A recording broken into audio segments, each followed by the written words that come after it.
The Family Development Theory by Megan Sims and Melissa Williams. The family development theory emerged in the late 1940s.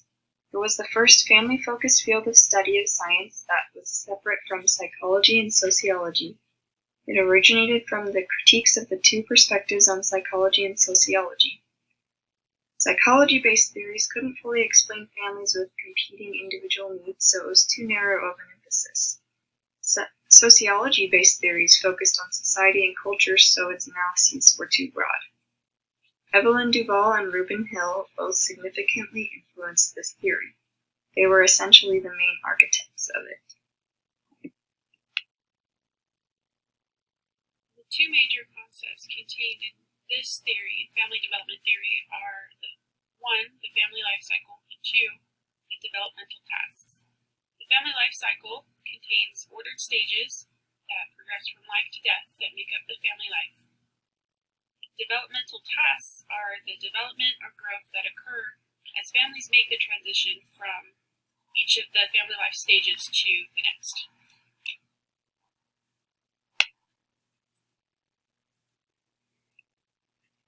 Propositions. A major proposition from this theory is the probability that a family will move to a new stage of family development is dependent on the old stage that they were in and how long they had been in that stage. There are several assumptions that go along with this theory. First, like individuals, families change over time. These developmental processes are essential for understanding families. Second, there are tasks associated with each stage of development. Third, institutional norms regulate family behavior. An example of this is that it is still a social norm that people will marry first before having children, even though there are more exceptions to this today than there were in the past. Fourth, development is reciprocal. The individual development of one family member influences other family members, as well as overall development of the whole family. Along with this, the development of the whole family influences the development of the individual family members. Fifth, families must be viewed in multiple levels of analysis. This theory requires that family life is considered in the context of society, the family, and the individual.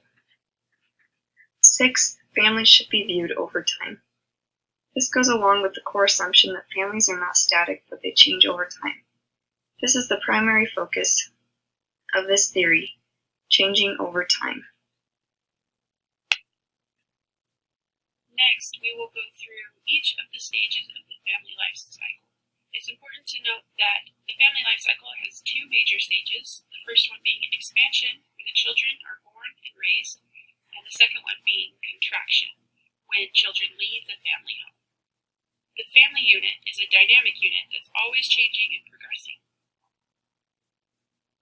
Stage 1 is the establishment phase of courtship and marriage.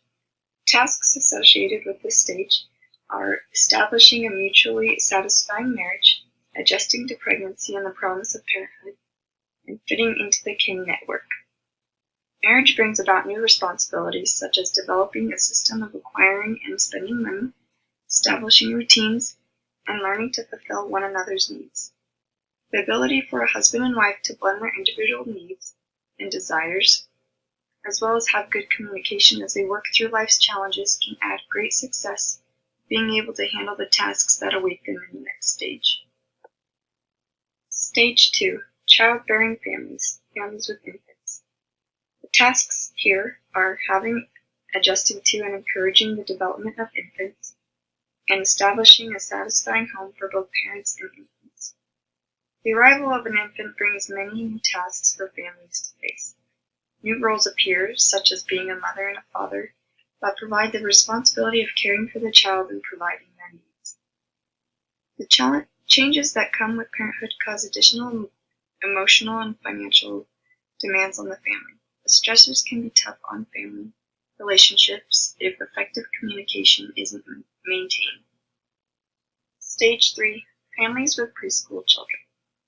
Tasks here are to adapt to the critical needs and interests of preschool children in stimulating, growth-promoting ways, and coping with energy depletion and lack of privacy as parents.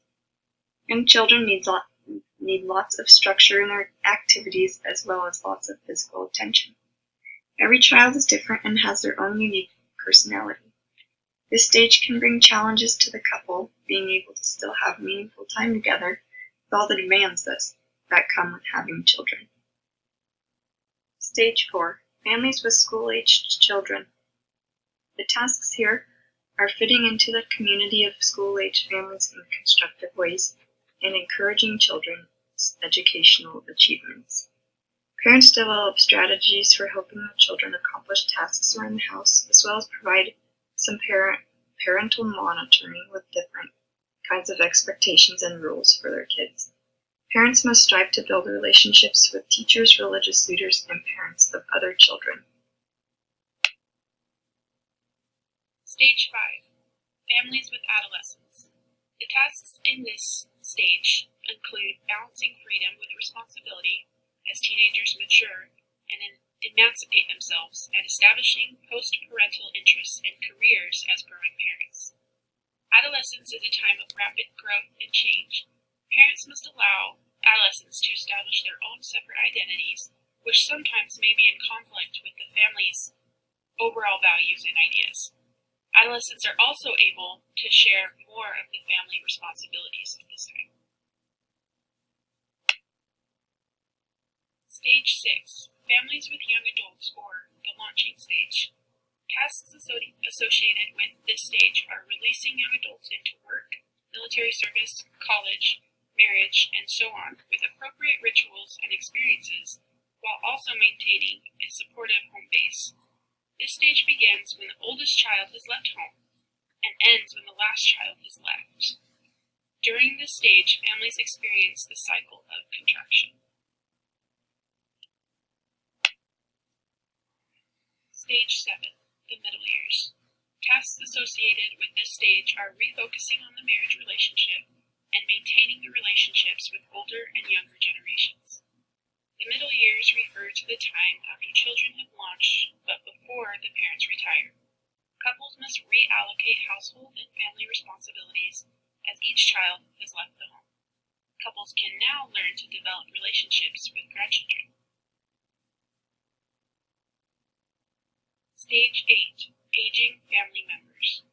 Tasks associated with this stage are coping with bereavement and living alone, closing the family home, or adapting it to aging, and adjusting to retirement. This stage begins with retirement, goes through the loss of the first spouse, and ends with the death of the second spouse.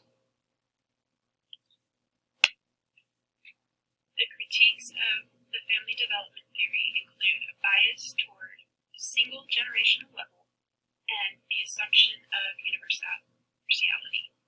So the first one, the bias towards a single generational level, an example of this would be the aging family, which implies that all members of the family systems are in their later years. In some unique situations, this might be true. However, in general, most families with elderly members are also comprised of members at other generational levels. So you could have a family that has grandparents living with them, but also has young children, so they could be in the childbearing stage as well as the aging family member stage. In the critique containing the assumption of universality, Duval's model is based on the traditional nuclear family, and it does not consider families that have alternative development sequences. This would be things such as cohabitating couples, childless couples, or remarried families.